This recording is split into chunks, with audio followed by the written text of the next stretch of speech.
Hello, comic book fans. It is Friday night. I am going to be going back to the original concept somewhat. I'm going to do a separate video for all 5 comics this week.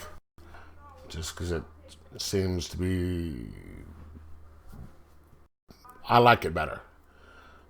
So, what do I think about them? Stick around and find out.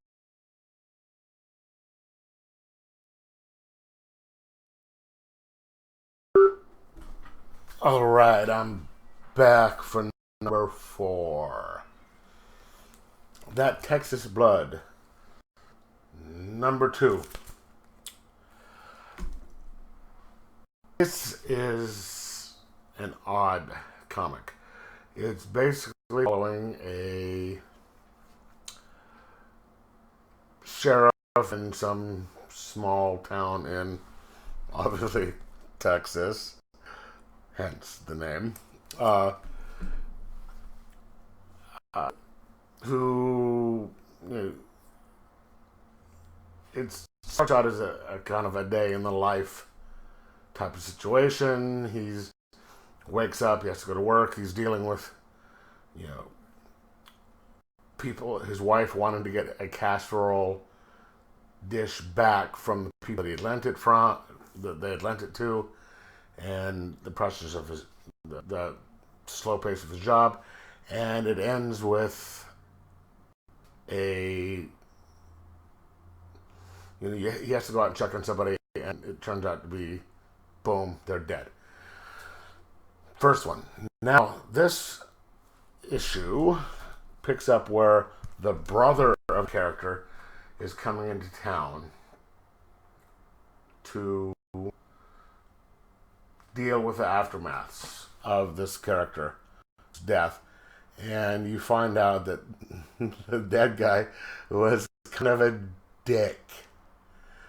And so was the brother. But he has changed, because this issue starts with him dealing with his girlfriend, saying, hey, look, I've got to go look into this stuff. And she's saying, oh, no, let me come. And he doesn't want her to come, which seems a little weird because, in time that you'd want a loved one to come with you, probably to support you, to help you. But he's like, no, you stay here. You got this stuff to do.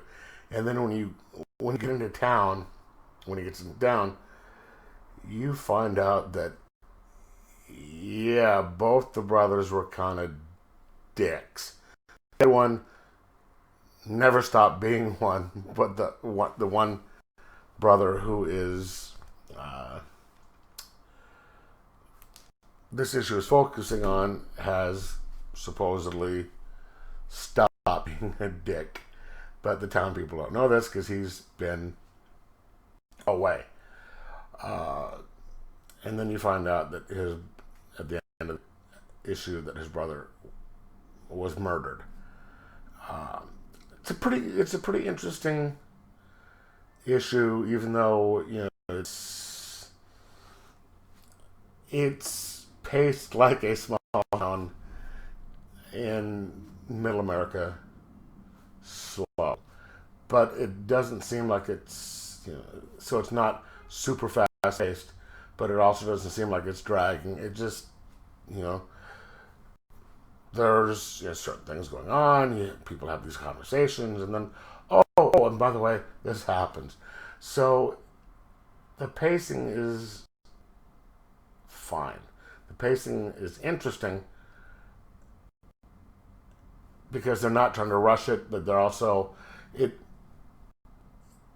it's in the it goes along with the area that this place takes place is in a small town that is just kind of no, and they aren't used to it. And it's written by Chris Condon, and then Jason Phillips, I'm assuming, does the art. And this one, you still have to figure out what happens to the casserole dish. which is probably the bigger mystery, just because, it's a subplot, but come on, what happened to the casserole dish? 3.5 out of 5.